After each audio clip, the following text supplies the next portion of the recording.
Hello everyone, this is Sahura. I will be with you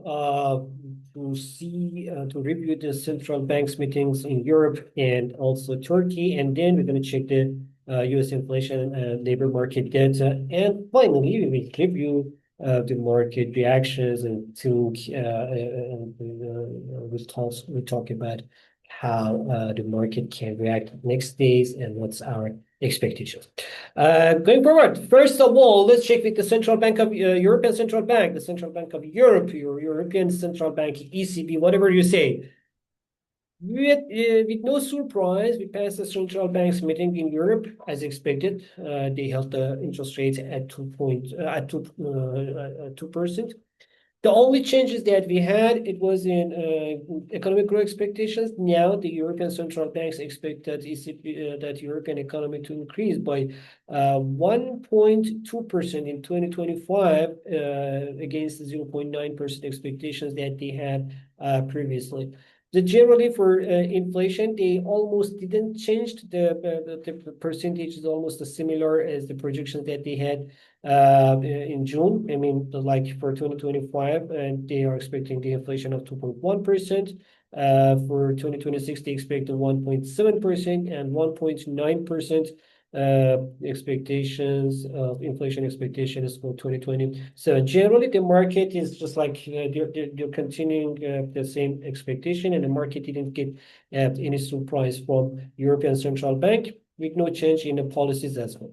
The other central bank that we had a meeting today was a Turkish central bank, where they cut the rates more than expected from 43% to 40.5%, which means a little bit more than 41% expectations. That means that the Turkish central banks already started to continue the rate cut to support the economic growth. We know that the economy with the interest rates around 40, 45 and 50% for a long time, somehow they just blocked the economic growth here, limited the economic growth for so many companies that just like the companies and the people, it's getting so hard to pay the debts at the current situation with this percentage. So that's why the central bank decided to cut the rates, cut the interest rate and make it slightly lower, which means the economic expectations can be slightly better with that, while we have much more cheaper money in the market that can support. But at the same time, we should wait and see how will be the inflation reaction in the next months with the lower interest rates. Continuing with the US data, we had the labor market data at the beginning. We can say that the initial jobless claims had a surprise with 263,000 apply for to use the unemployment benefits. That means that the labor market, as we were talking in several weeks and several months, that the U.S. labor market has the sign of the cooling. But at the same time, we have the continued jobless claims by 1,939,000 in line with the previous week, and generally lowered from the initial expectations, which means that the labor market, while cooling, but it is still fine. As we can see, the 4-week average still is lower than 250,000, and we have the 4-week average only 240,000. That again means that the labor market, unlike slowing growth, unlike weakening in a previous months, still it is fine. Still it's good. I mean, still it's acceptable. We shouldn't be too much worried about that, but we should be clear about that. There are two different things. We shouldn't be worried, but we should be clear. The same reaction we should have for the U.S. inflation data. While the inflation for core and headline inflation was expecting to increase by 0.3% monthly. For the core inflation, we met the expectations, and the core inflation increased by 0.3% monthly and 3.1% annually. But for the headline inflation, where we were expecting to see 0.3% inflation growth, the inflation increased by 0.4%, as you can see here.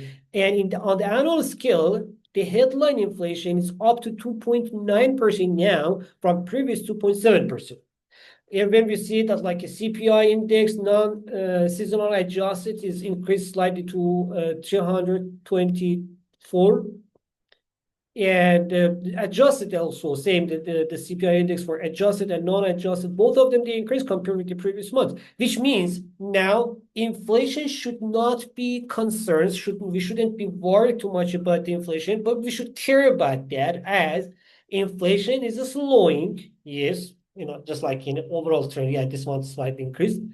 Overall trend, the inflation is slowing, but underlying concerns still continuing showing themselves in the market, which means that while we are still just like happy about the somehow the slowing inflation, but at the same time we should be care about the underlying concerns, which should be watched more carefully. If we do not take care about them, they may increase in the next months and they can create the concerns. So for now, none of them, not inflation data and not labor market data, both, I mean, none of them shouldn't be create the concerns, but they should create a awareness. They should create a carefully like looking in a market. That's what we can understand from the data. And now let's go to the chart and see with these data what we can expect from the chart and from the market movements.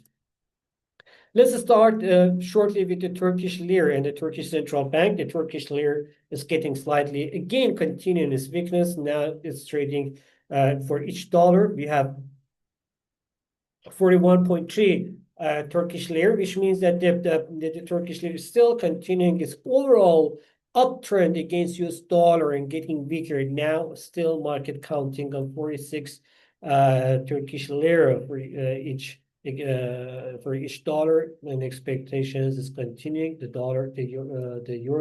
lira is continuing to get weaker. But maybe stock market can take some advantage of this lower interest rate.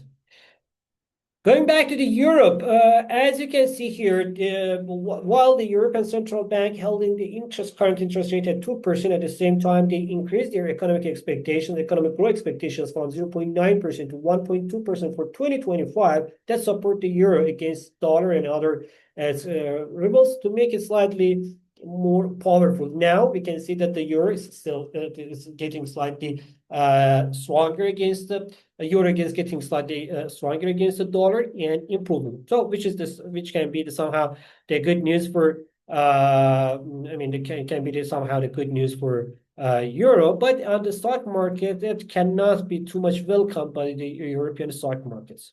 So the euro can still, I mean, when we are looking at the euro USD chart, we can expect our overall uptrend, but for the euro stocks, side movement with the slightly downtrend will be more welcome. On the dollar index, after US data, we can say these data, they cannot be in favor of the dollar, so that cannot support the dollar index to increase further. But at the same time, we have awareness there. Not too much concerns, but we have awareness there. And this awareness can support the idea of being more cautious. What does it mean? It means that the euro can hold its current conditions, the dollar index can hold its current condition under 98, but I mean, it's like we cannot expect that the dollar index to fall further. Don't forget that the dollar index year ago it was 114, 110, and now it's under 98. So the dollar index already down, is already eased. So these levels could be somehow the acceptable level with these data that we had. So these data cannot support the dollar index, but they are not too much weak also, or inflation was not too much low also to say that, okay, that can put the more pressure on the dollar index and dollar can go down further. As the dollar index slightly weaker, gold slightly gained after these data, but generally, as mentioned, these data can still hold the awareness and slight concerns there, which means that after new all-time high, gold now can take some risk. Technically, probably we're going to have some correction here. The market was expecting for 3,600 US dollar for each ounce in many years. It's like at the beginning of the year from many banks. That's why probably we can have some profit taking here. That can be the maximum idea of increasing the price by too many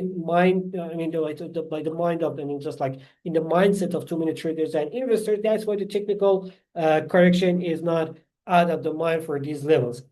At the same time, if you look at the stock markets, these data, yeah, they can support the interest rate cuts. They can support the idea of the inflation is while cooling generally, so they can support the stock market's growth.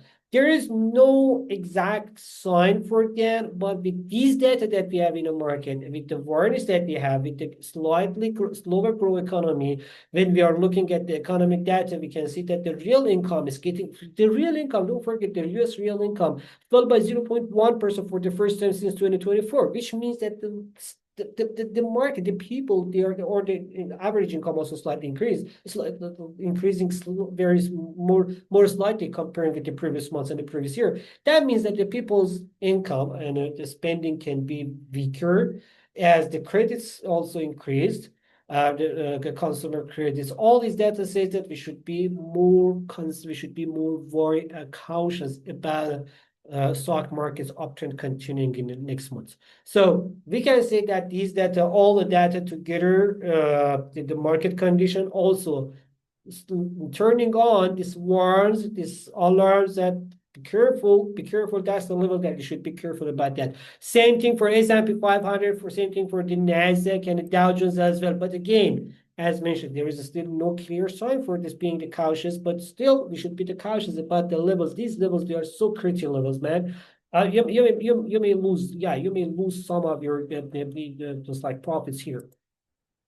So be careful about the trends in the markets. As for the cryptocurrency, these data cannot directly affect the cryptocurrency market, but at the same time, the crypto market moving mostly in line with the US stock markets these days. So technically, for Bitcoin, still is an uptrend as long as especially is trading around above 109K. But these data, if they put the pressure on the stock markets, they may put the pressure on the Bitcoin and other cryptocurrencies as well. But generally, as mentioned, again, we have no clear sign that these data can directly affect the Bitcoin and cryptocurrency market. Okay, yeah, that was generally the data and our expectation from the market reaction and our expectation. Hope it was useful for you. If you had any other question, don't forget to write in the comment section, me or our